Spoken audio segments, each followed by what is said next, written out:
நிமிஷம் இந்த வீடியோ மட்டும் கொஞ்சம் பார்த்துட்டு வாங்களேன்.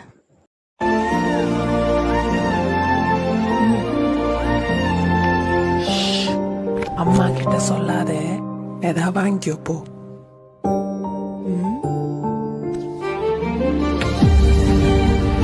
இந்த வீடியோ பார்த்த உடனே எல்லாருக்குமே அவங்க பாட்டி ஞாபகத்துக்கு வந்திருப்பாங்க. கண்டிப்பாக வந்திருப்பாங்கள்ல. எனக்கு எங்கள் பாட்டி ஞாபகத்துக்கு வந்தாங்க. ஏன்னா எனக்கு என் பாட்டினா ரொம்ப பிடிக்கும். எனக்குன்னு இல்லை, நம்ம எல்லாருக்குமே நம்ம பாட்டிமாரினா ரொம்ப பிடிக்கும். ஏன் அப்படின்னு கேட்டால் தெரில, எனக்கு எங்கள் பாட்டினா ரொம்ப பிடிக்கும், பாட்டிமா வீட்டுக்கு போனால் ரொம்பவே பிடிக்கும் அப்படின்னு நம்ம சொல்லுவோம். இப்போ உள்ள ஜென்ரேஷன்ஸ் எல்லாருக்குமே அந்த அன்பு எப்படி இருக்குதுன்னு எனக்கு தெரில. ஆனால் ஏர்லி 2K கிட்ஸ்க்கும் 90s கிட்ஸ்க்கும் நல்லாவே தெரியும் பாட்டிமானா எப்படி இருப்பாங்க அப்படின்னு சொல்லி. ஏன்னா நம்ம கேட்குற ஒவ்வொன்றையும் பார்த்து பார்த்து வாங்கி தருவாங்க. நமக்கு ஒரு விஷயம் வேணும் அப்படின்னா அதை பற்றி யோசிக்க கூட மாட்டாங்க. என் பேத்தி கேட்டுட்டா, என் பேரன் கேட்டுட்டான் அப்படின்னு வாங்கி கொடுப்பாங்க. அம்மா சில டைம் நம்மளை திட்டும் போதோ இல்லை அடிக்க வரும்போதோ அவங்கக்கிட்டேருந்து நம்ம காப்பாற்றுறதோ நம்ம பாட்டிமா தான். எங்கேயாவது வெளியே போகும்போது காசு கொடுத்துட்டு அம்மாட்ட மட்டும் கொடுத்துறாத, நீயே பத்திரமா வச்சுக்கோ அப்படின்னு சொல்கிறது நம்ம பாட்டிமா தான். நம்ம பாட்டிமா கூட இருக்கிறத ஒவ்வொரு நிமிஷமும் அப்போ தெரியல இதெல்லாம் அழகான மொமெண்ட்ஸ்னு.